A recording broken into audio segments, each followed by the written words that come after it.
Okay, thank you for checking out my YouTube channel, Robert's Video Machine, and don't forget to subscribe. And today I'm going to show you how to replace the battery on a Honeywell Thermostat. If you noticed on there, it's flashing and it says replace bat, which basically the batteries.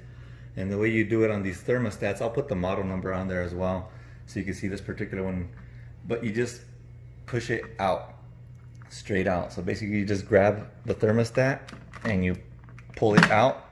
You see how it came out straight, and you can see the back part of it, how everything is plugged in. And these are the batteries, and you just see how they're lined up, and you just replace them. So I already have some batteries on there, so let me go ahead and get them out.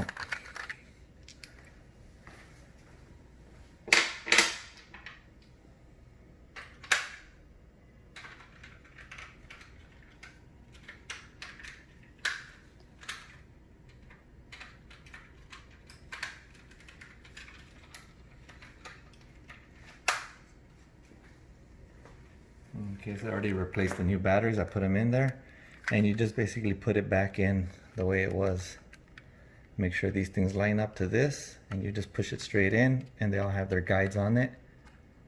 So you just put it on there, and then just press it in straight, and that's it. All right, so thanks, and don't forget to leave any comments, and I'll make sure I put the model number on there, but they're all pretty much similar, but I'll put this one in particular in case you have the same one.